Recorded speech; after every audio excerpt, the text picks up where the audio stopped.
बिस्मिल्लाहिर्रहमानिर्रहीम। मलक सजाद ब्लॉग्स में खुश आमदीद। अगस्त के महीने में नॉर्वे का जो सिटी है ओस्लो, उसमें बहुत सारे फंक्शंस होते हैं, बहुत सारे जो है वो इवेंट्स होते हैं, जिसमें एक जो है वो इंडिपेंडेंट डेज यानी 14 अगस्त का जो है वो इवेंट जो है वो भी मनाया जाता है, और ये समंदर के बिल्कुल किनारे के ऊपर मनाया जाता है। मैं कोई 2 साल पहले स्वीडन गया था, तो वहां से बाय ट्रेन में ओस्लो चला गया। ओस्लो बहुत ही खूबसूरत शहर है, कोई उसमें डाउट नहीं है, समुद्र के किनारे है और दुनिया की अच्छी खूबसूरत चीजें जो है वहां देखने वाली हैं, जैसे नोबल पीस गैलरी जो है वो भी उसके ऊपर है, ओपेरा थिएटर है, बहुत सारी बेशुमार चीजें हैं। बहुत ही खूबसूरत शहर है। तो अगर आप नॉर्वे का वीजा हासिल करना चाह रहे हैं, तो ये बहुत ही एक अच्छा तरीका है कि अगर आपके पास अपॉइंटमेंट मौजूद है या आपको अपॉइंटमेंट मिल जाती है जुलाई एंड की, तो ये है कि नॉर्वे का जो टाइम है वो भी बहुत कम होता है, जल्दी आपको जवाब इसका मिल जाता है।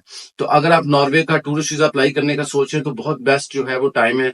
आप उस इवेंट का हवाला दे के कि जी 14 अगस्त का जो इवेंट होता है ओस्लो में, मैं वहां उसको देखने के लिए जाना चाहता हूँ, आप वीजा अप्लाई कर सकते हैं। अब आ जाए वीजे की एप्लीकेशन प्रोसेस का तरीकेकार क्या है। प्रोसेस का तरीकेकार ये है कि सबसे पहले आपने अपॉइंटमेंट लेनी है, वो आप खुद ले लें या किसी कंसल्टेंट से कह के ले लें या हमारे थ्रू ले लें, जैसी भी आप लेना चाहें। अपॉइंटमेंट लें, अपॉइंटमेंट लेने के बाद अपनी फाइल जो है वो तैयार करवाएं। फाइल में क्या क्या चीजें चाहिए, फाइल में आपको 6 महीने की बैंक स्टेटमेंट चाहिए, आईडी कार्ड चाहिए, पासपोर्ट चाहिए, एफआरसी चाहिए। और अगर आप बिजनेस करते हैं तो एनटीएन और उसके साथ टैक्स रिटर्न और चैम्बर ऑफ कॉमर्स और बिजनेस रजिस्ट्रेशन, आपका बिजनेस एससीसीपी में रजिस्टर्ड है, प्राइवेट लिमिटेड कंपनी है, ये जो भी बिजनेस के डॉक्यूमेंट्स हैं वो चाहिए। अगर आप जॉब करते हैं तो आपके पास 3 सैलरी स्लिप्स जो है वो बिल्कुल होनी चाहिए, और उसी कंपनी से एनओसी भी होना चाहिए जिस कंपनी के आपके पास सैलरी स्लिप है, और उसके साथ जो है वो बैंक स्टेटमेंट भी होनी चाहिए।